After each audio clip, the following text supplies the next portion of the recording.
we hack the code and flip the tag. Where cliches come to retire. Drop that beat, turn down to fire. Say what's real, make fears take a seat. Unconventional wisdom, dancing on your feet. Hey. Hello, and welcome to Unconventional Wisdom about conventional wisdom. I'm your host, Kim Miller-Hershon. I have Scott Lackey here with me today, and it is going to be a bliss conversation. So the first thing that I want to say about Scott is that he wrote a book called Wake Up to Die Again. And it's getting a lot of plays. That is definitely something that you're going to want to check out. But let me tell you also just a little bit more about him. From really his earliest memories, he always wanted to do two things, right? To build a business and have a life filled with adventure. And he certainly has done that. He is a patented inventor, an Army combat veteran, an Ironman author, a speaker, a husband, a dad, a change agent. Oh, and by the way, he still has a full-time job. So there you go. This is a man who doesn't know what enough is, right? Always doing more things. So Scott, welcome. Well, Kim, thank you. And I have been excited about this day. Your enthusiasm is always infectious. And so I appreciate you inviting me to the podcast, letting me be here with your platform. And I've been looking forward to our conversation today. So thank you. Hey, all right.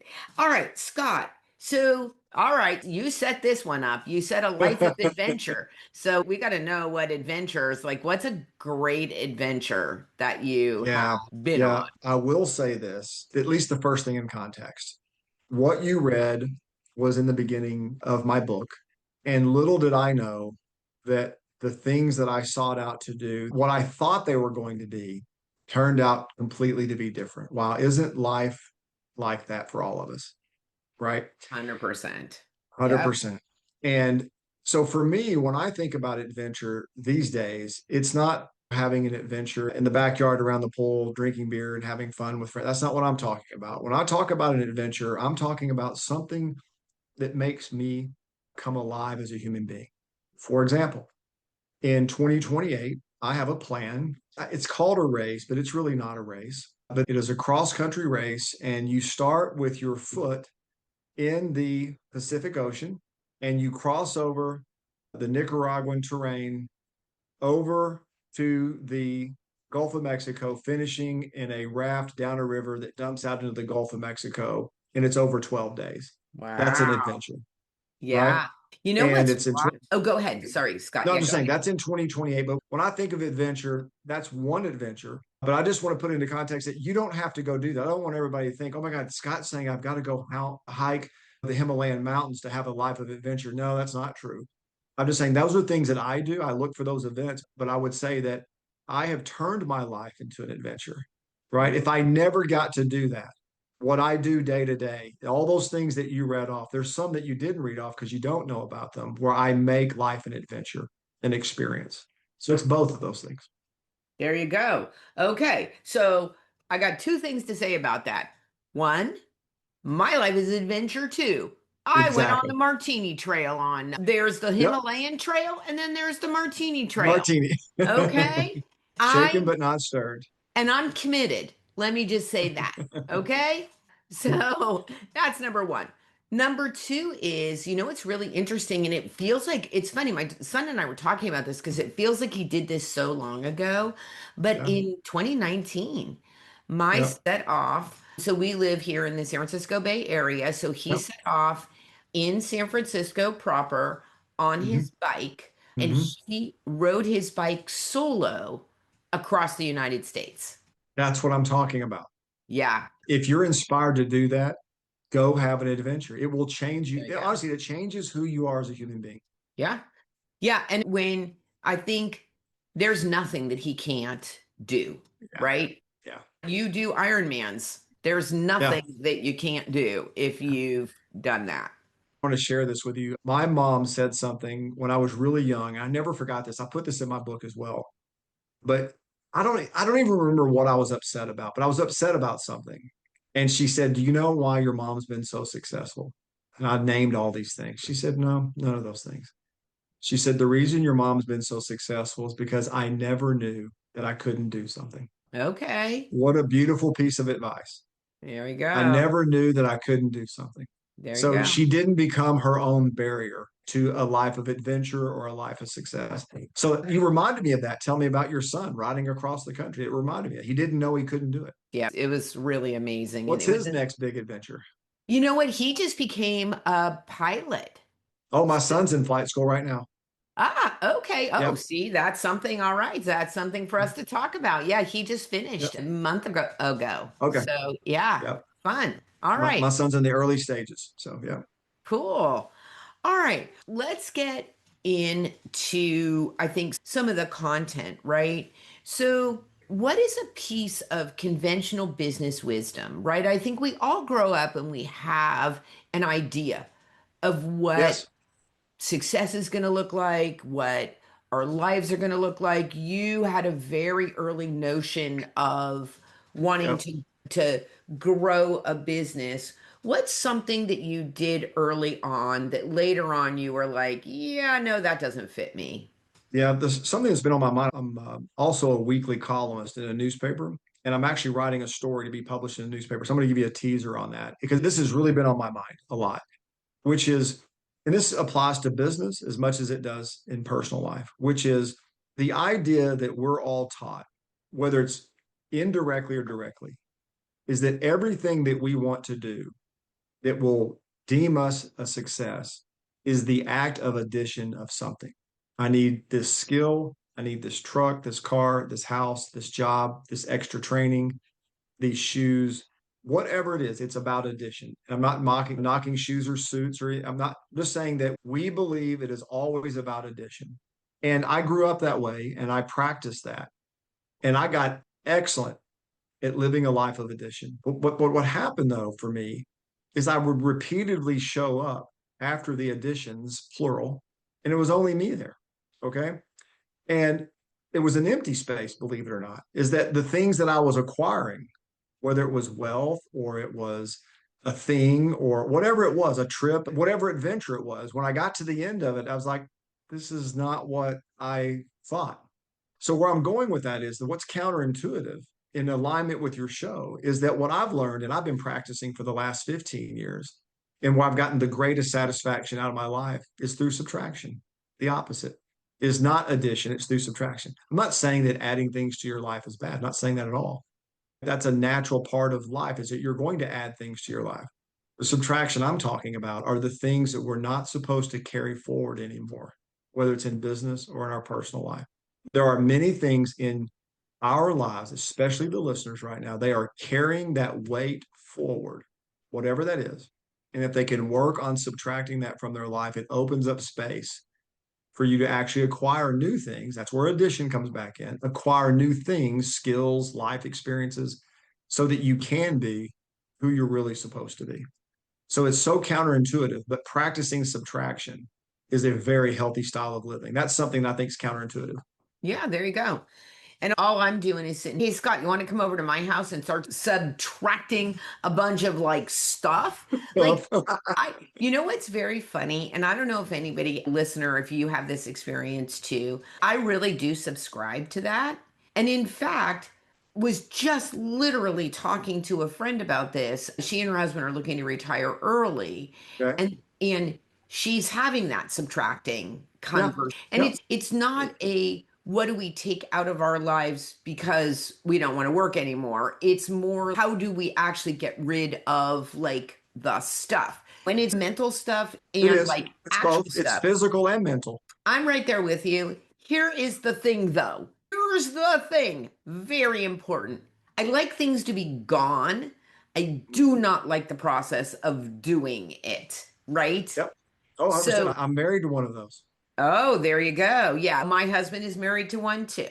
And I have actually done this, which is hire an organizer. right? Yeah, To come absolutely. in and just do Yep. it for you. So, if I was coaching somebody, that's what I would say. Yeah. We But we have an unwritten rule with my wife is that the unwritten rule is she will put things in boxes that her husband is going to go put in the attic or do something with. She doesn't know what he's going to do.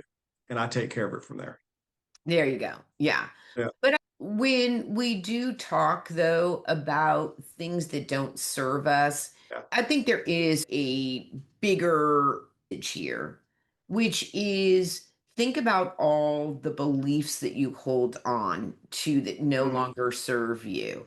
I Amen. talk a lot about problem solving, and we tend to problem solve from the place of we believe ourselves, right? Yes. Oh, we yeah. we start problem solving from this is my understanding of the situation, what somebody said, the problem, right?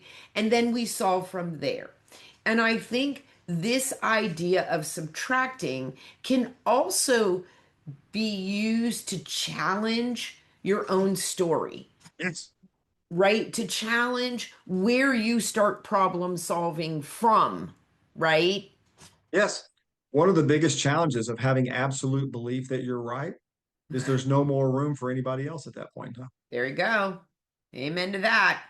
You Yeah, know, and I love how you described it because I have in triathlon, there's a gentleman that I work out with, and there are things that he believes as a human being I am categorically disagree with, right? But I love him like a brother right. because I look at him from an intentional standpoint. What is his intent? His actual intent when he wakes up every day is he wants to be a better human being. He wants to be more gracious. He wants to be more kind. He wants to raise his daughter. He wants to love his wife. He wants to do triathlons. He wants to be healthy. He wants to eat right. He wants to do all these things, right? And I love that about him. And that's why we work out together. You know what I mean? If all I could think about was I'm right and he's wrong, what room does that give us? None. That's right. And then, you're hitting on something that is just so current and so just my mind, which is again, this whole podcast is just pushing against that one Yeah. size fits all, right? Yeah. You know where Yeah. I am running into what you're talking about is so for those of you who are listening and you can't see us, and I guess I'm sitting down, you couldn't tell anyways, right? I look very large in this rectangle here. Yeah. But I'm short and I'm petite. Okay. And what is interesting for me is that I've just been finding that I'm hungry in the afternoons and really been trying to think about sort of my eating and what do I need to tweak and all those things. So, of course, those that I'm Oh interested my in that, gosh. right? 100. And so now it keeps giving me all of these recipes and all of these trainers who keep talking about more protein. You need to have 50 grams of protein in the morning. Yes. You need, what's really interesting is that they're also in their 30s. I am Hmm. not, right? Hmm. I am just a small person, Right. right? So, this generic advice of everybody needs to eat 50 Yeah. grams of protein at every meal. Even if I'm eating lean protein, it's just too many calories For sure. for No, me, for sure. For sure. right? That's the problem with Instagram and other social medias is that you scroll onto it and there's I don't know if you can listen, they can be 18, 20, 30, 40, 50, and they make these outlandish statements of if you're this and not doing this, let me show you why you're wrong. That's It's right. those types of I just have to turn it off. You know what I mean, because it makes me want to vomit. But that's a problem because Right. I hate to use the word manipulation. I'm just going to say this. They're influencing people inappropriately, and it's sad to see. But okay, so I'm going to say two things about that. I think we are belaboring the point, but I think I want to say two things. One is it's juicy, It right? is. I want to lose a couple of pounds right now, right? And I'm hungry in the afternoon, right? And that is Yeah. getting in the way of my ability to reach my goal. And I am looking for the magic bullet, right? So somebody is promising who is just and slim and probably a foot taller than I am, but that is beside the point. But it's like, I don't Well, think, see, I love this example because I think there's actually a critical point here, literally a live critical point, which is, and this is again just where I live now. I didn't used to be this way. I used to be susceptible to people telling me the promise. I was so susceptible. I write about this in my book, but I'm on the other side of that, which is I don't really care what you promise. I don't really care about anything you have to say. What I care about is the promises I make to myself, right? Because the promises I make to myself, again, I didn't used to be this way, but the promises I make to myself are the most important things that I could possibly talk to myself about. Because here's what most people are doing, Kim, and you know this, you were alluding to it. Most people live a life of broken promises. That's why they're looking for what you call the magic silver bullet, because they don't trust themselves anymore, because they break their promises. So somebody else will give me the silver bullet and it's all going to work out. And it never does. And we know that, but we don't trust ourselves. right. So, not to get on my soapbox, but I really think that's so critical. I love how you said it because I think that's so critical for people. There's a screaming opportunity right now in the United States for people to relearn how to trust themselves. Love it. Okay. I think we got there. We got there. That's great. And it's very true, right? Okay. So, as a successful leader, like I alluded to, you're talking a lot about your book Yeah. and your writing. You also though have a full-time job, you've got Yep. another sort of business career That's in correct. addition, right? That's So, correct. you know, again, Ironman, right? You're doing triathlons. People look at you and they're like, oh my God, like this guy, he's so successful. And it's true, right? What do people, though, assume that you've got figured out on the outside and underneath it all? You are like, yeah, maybe not so much. Yeah, the obvious assumption, thank you for asking that question. I love talking about this, but yeah, and I'm actually not a fan of this. And I really try to avoid this. I'm not a fan of using the various things that I've done in my life as a pedestal to share with everybody else that look how good I am because I did these things. To be very transparent here, I cannot stand that because that's sending the wrong message because it's a Mhm. lie. It's an absolute lie. You don't know this because you haven't read the whole book, but in the book, I literally say to people, there will be people that know me, they're going to read this book, and my book is going to destroy the image of what they think I am because I'm vulnerable and I tell the unvarnished truth. Okay. And I'm coming back to a big circle here is that what's really going on, and people assume about me, is that like anything else, he's got it all together. He did it.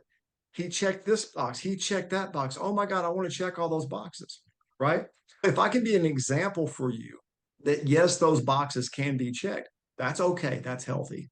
But what I don't want to do is ever come across is that I'm special, I'm different. I'm not different. I'm literally the same human being as everybody else. But here's the difference between me and a lot of people.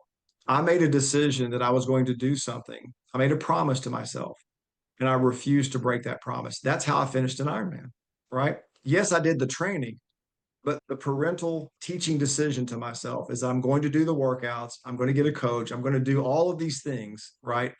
And that's how I did it, is that I didn't break the promise to myself. So that's what people don't understand about me Mhm. is that I'm very good. And again, I did not used to be this way. But now in my latter years of life, if you will, older years, I'm very good at keeping promises to myself. And I will say this too, I gave up through my little discussion of subtraction. There's been a lot of things I've subtracted from my life. I don't watch TV. Have I watched a couple of World Cup games, 10 or 15 minutes? You know what I mean? Do I watch the Super Bowl every once in a while? Yeah, maybe. You know what I mean? But overall, if I don't have a tracking device, but I just gave that up and I've replaced that with other productive things. So nobody thinks about that. You know what I mean? Of what did Scott give up? But that's okay. They need to focus on themselves. I'm focusing on myself. Did that answer your question? Sure. I think it's a very powerful idea around this idea of trusting yourself, Yeah. right? That I had to re-earn. I think it's just, yeah, I don't know. It's made, I'm in a contemplative mood today. So I think it's Yeah, I know really you told me making, that. yeah. Well, here's a contemplative thought for you and for the listeners. Okay. Most people, including me at one point in my life, I believed categorically, and I would preach this, that life happened to me.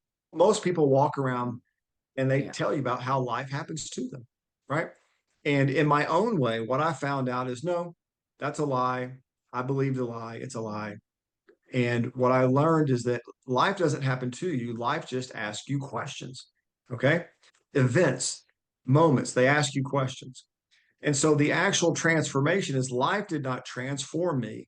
Life asked me questions, and my answers to those questions were the transformation. Yeah, I would say it. I absolutely believe that. I think the way that I frame it is Hmm. listen, there are a lot of things in life that you cannot control, right? That's it.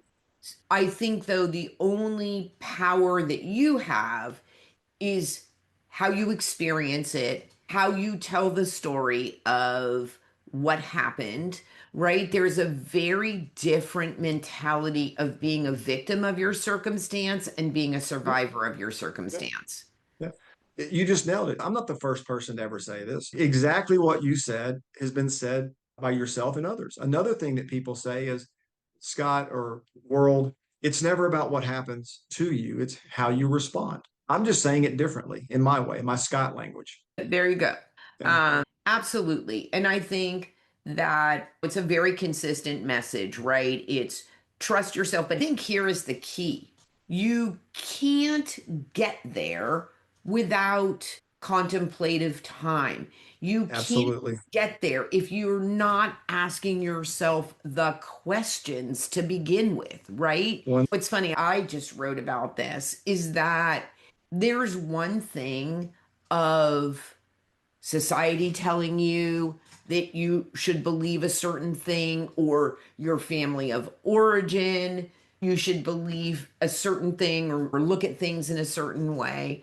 But here's the danger: that's not as dangerous as you believing your own self and never questioning your own belief. 1 billion%, because it goes back to the beginning of our conversation that if you think you are absolutely right, then there is no room for correction. And that's not healthy. I believe we should live as curious human beings. We should be curious about everything. I I literally, think it's so much easier and so much more fun that's the adventure. to get curious about other people. 100%. Right? I travel a lot, and I don't do this on every trip because there's some trips I just don't want to talk.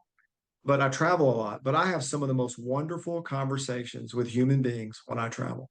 I meet some of the, and matter of fact, on podcast, Kim, you and I would have never met That's right. ever. There you go. And we get to have these great human being conversations. I'm in Atlanta, you're in San Francisco, we're across the country, and we get to have this cool conversation. And the world becomes a better place when we do this. That's There what's you go. awesome. There you go. Okay. I am just going to go totally off script here, and Let's I do am it. going to tell you the wildest story. Okay. So you want to hear crazy in terms of talking to people and Yep. travel and all these things. Okay. Swing away. So the frame of this is, and I highly endorse, if you have not read Jen Sincero's You Are a Badass, you Oh, 100% should okay. read her book. Okay. All right. So read her book. I was like, and also too, listening to it is fabulous because she narrates it. Oh, gosh. So I am just like, oh my God, I love you. I have to meet you. So the universe just showing up in such interesting ways. So I happened to go on her website to see if there's a contact, right? How can I? Turns out she was doing a book tour. It was the 10th anniversary of the release of the book, and she did a 10th anniversary edition, and she was doing a book tour. She wasn't coming here to the Bay Area, but she was going to Seattle. I looked if there were tickets. It was like 2 weeks away. Okay. I looked to see, it was in the spring. I looked to see if there were any tickets. There were tickets. I don't think I've ever done this in my life. I literally took out my phone, got on the airline app, bought a plane ticket, scrolled down to where it says, do you need a hotel? Picked the first hotel and just went in and said to my husband, I'm going to Seattle. That's So awesome. 2 weeks later, I show up in Seattle and I go to a bar before I go to see her speak. Martini time. Martini time, sitting next to this not young man, but younger than me Yeah. man, right? And we start chatting. Okay. Turns out that he is going to be producing the first time he is ever going to do this at a fashion show at Paris Fashion Week. Okay. Okay. And that's going to be like in the fall. And so he takes, and I said, "Oh my God, I'm going to be in Paris this summer." So he takes out his phone and he says, "My friend gave me these recommendations, like a couple of recommendations for neighborhood brasseries, right? Like Got it. not the famous, right?" Sure. Sure. So I wrote him down, right? So I'm in Paris on a random Thursday night. I was traveling with a bunch of people. We are in this brasserie, and behind me, I hear somebody say, "Seattle." And I'm like, the first thing is, I don't live in Seattle, right? And he's like, "Seattle?" And I turn around, and it's the guy. Unbelievable. Unbelievable. That is exact story of how small the world is right there. Isn't that the Wow. truth? Yeah. And that's really funny is that he couldn't remember your name and how creative for him to go Seattle. I love that. Right. And I'm like, all of a sudden it just clicked, and I'm Yeah. like, oh my God, this Yeah. is, this Did is, you turn around and go, bar dude? yeah. Yeah. Oh, so funny. Okay. So, like I said, like you, if I remember correctly, you run a sales division. Is that correct for a, Yeah. Yeah, I'm the chief sales officer for a manufacturer. okay. So, what is your biggest like, leadership management challenge in Yeah. that business right now? Yeah. The organization that I manage is we're the largest subsidiary of a global manufacturer in the world. So of the 23 global locations, we're the largest in the world here in the United States, and I'm the chief sales officer of that. So I have people that are out in the field, live in their territory, obviously work. I'm in charge of sales, marketing, have dotted lines to engineering and operations, and because of what we do. And I say all that to say that you might be surprised by this. The thing that I focus a lot on every day is maintaining the culture and maintaining the commitment to each other in the building of being the best we can be to each other. And it's not that we don't focus on our customers. We have wonderful ratings with our customers. We have a wonderful brand name. All of that, we have engineered solutions. All of those things are great. But I tell people, as a matter of fact, one of the things I say to everybody that I interview, we have this beautiful building, absolutely stunning, beautiful building. And every interviewee that comes into the building, I make sure they understand. I'm one of the last people they see before they go home. And I say, hey, before you accept anything, assuming you're offered a position here, you need to understand that we're not as good as this building makes us look. And they laugh. And I have to explain to them why I'm saying that. Because if they're coming for the shiny building, they're going to find people that are not perfect in a shiny building. Okay. They're going to find processes that aren't necessarily lined up. They're going to find procedures that maybe need to be changed. They're going to find human beings that are failed. Okay. And what I focus on not all day, but a lot is maintaining the culture, supporting my team members, talking to them. What's on your mind? How are you doing? What are you seeing in the marketplace? What are the customers saying? We unearth all of those things. And somewhere along the way, when we hire somebody new, I'm telling the team, hey, don't forget, we've built this beautiful culture together. It's up to you to protect it. When this new person comes on, with all the gifts that they bring to the company. We want to leverage those gifts. We want to honor those gifts. We want to share those gifts. They got to fit in.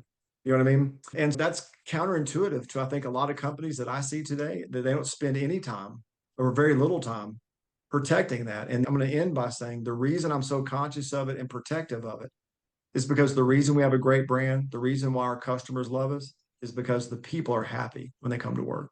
It's a job. Don't get me wrong. We all have a job, but they're different and they're different. And they still say, yes, sir, no, sir, yes, ma'am, no, ma'am. They still say, please. They still say, thank you. They're appreciative. They have gratitude. They're thankful.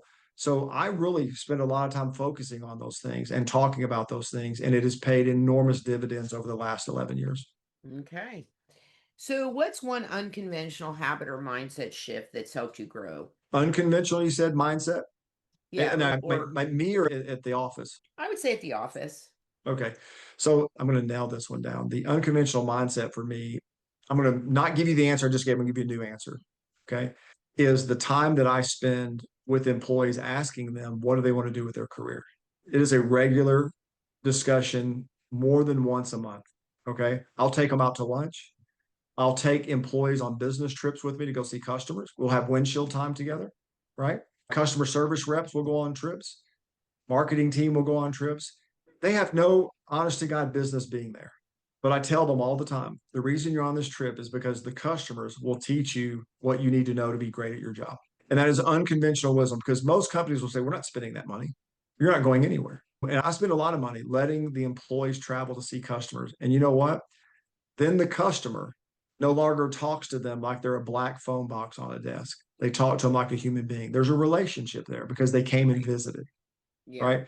And so in that process, whether we're physically out in the field traveling or we're in the office, I just had one of these meetings today, 3 hours ago, where I was asking a young man, I said, hey, when you think about 2027, this was my question to him. When you think about 2027, what do you want to do differently? What new stuff would you like to do? And you should have seen the look on his face. He's like, man, you asked me this stuff. He said, you keep asking me this stuff. Is there something I need to be thinking about? I said, no, I just want to know what's on your heart. What inspires you? Right. And there's been many books written about this. One of my favorite books, it's an old book, but it was about being on the right seat in the bus. Right. I can't remember the name. It was a famous book. It's been used in a lot of business contexts, but that is not conventional wisdom today. And it has created a beautiful culture and it is created. And by the way, we have our problems like everybody else, but it's different. And so I spend a lot of time doing that. Cool. All right. One last question for you. So, two-parter. Mm. So, if you're going to feel imposter syndrome, and what I really mean by that is you may say to me, oh, Kim, like I've done enough work. I don't feel it anymore.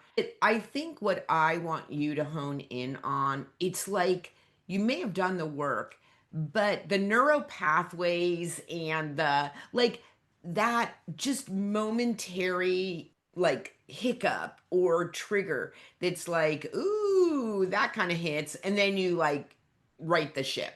So if that's going to happen to you at this point, what are the circumstance where that may come up for you? And then what do you do to get yourself back? Yeah, you don't know that you just landed on the red dot on the bullseye with me. Okay.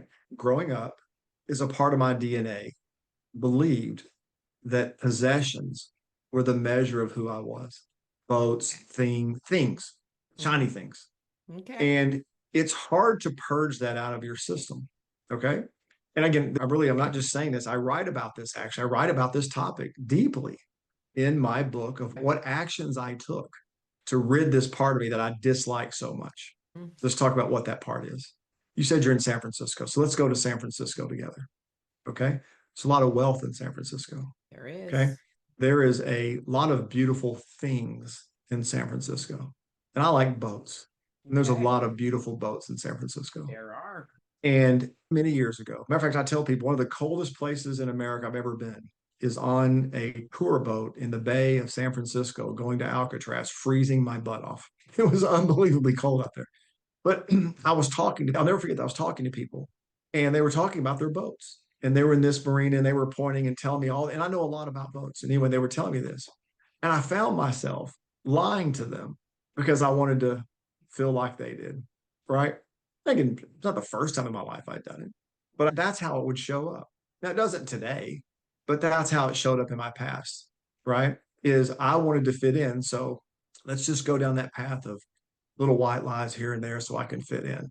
But then one day I had to ask that question, hey man, what is it inside you that's missing that causes you to do that? There's that question you talked about earlier about asking ourselves the hard questions. Mhm. And I wrestled with that. And that's what I'm saying. I'm talking about the books. So even today, as an adult, yeah, I could be out on a business trip, I could be on vacation, and I see something that I really like. And that thought will creep back in. Matter of fact, a good example, just 2 weeks ago, I was in Fort Lauderdale.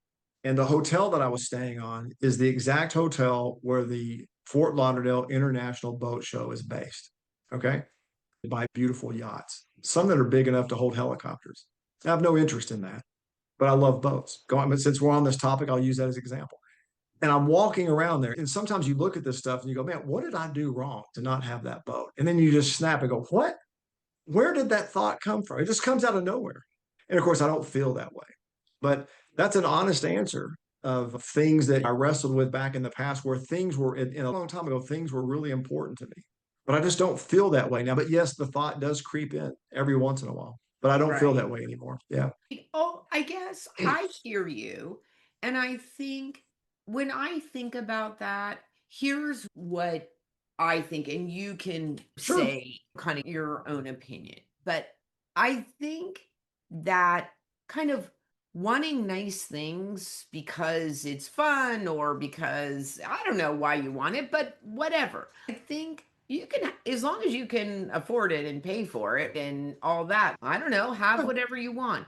I think though that it, when the thing becomes how you either measure your own success or Yes. how you portray yourself, like, Yes. oh, You just nailed I it. have this thing, therefore you will think that I am Yeah. successful, That's two right? chapters in my book. No, that exact answer is two chapters in my book. Is that was the answer. That was the answer. Is that what is it within me that needs this vehicle, this thing? What is it in me that needs this thing to justify or to feel good about myself? Now I've answered that more than one occasion. Right. So here's my question to you then. Okay, so now that you feel very solid in your own Mhm. belief, let's say you have enough money to buy a boat and you love boats and you love being out on the water. So would you allow yourself to buy a boat? 100%. Yeah, Because I don't have to have it anymore. That's the difference is that right, I used to have it. I no longer have to have it. right. So that was what I was able to break within myself is I don't have to have anymore. I am perfectly happy. Stuff.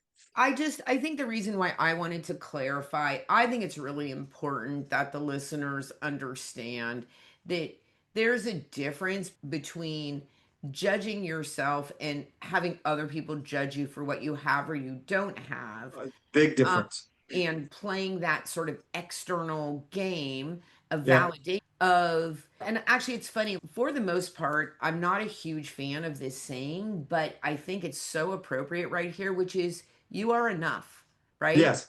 Yeah. There is Yep. not, you're valuable and Yep. worthy and all the things because you're you, That's right? correct. And so, But that's what I had to figure out. That's the point right, is that if anybody buys anything, I don't care what it is. I don't care. But what I challenge people is make sure that the things that you're not buying because you're not enough. You're buying it to prove that you're worth. That's what I'm talking about. That's what right, I had to break myself of that. yeah, And that's why I'm completely happy without things, but I don't disallow myself to go get things. right. That's a different, okay, yeah. Yeah, I just wanted, I think that, Yeah. again, It's the a great listener to be question. really clear because it is a little subtle. And I think that I don't want anybody to walk away and think that Scott or I are really saying, if you want the thing, if you want the boat or you want the Mercedes or if you want the Louis Vuitton, Yeah. whatever, that somehow is bad, right? No, it's not. That's not, It's 0.0 bad. there you Yeah. go. There you go. Oh, Scott, this has been a great conversation. So Likewise, Kim. thank you so much. So we will have a link to Scott's book, which is called Wake Up to Die Again. And so if you would like to purchase that, we will have a link for you to be able to do that. For me, I would love you to do two things. First of all, if you've enjoyed this conversation, please subscribe. That actually really helps us. And the second thing is that I write a newsletter. It's got one thing once a week. Would love for you to subscribe to that. And there's always an action item. So you get to be in action about these things, which I think is important. I So, vouch for it. I subscribe. thank you. All right, friends. Again, thank you for listening and go out there and be a better human. Where cliches come to retire. Try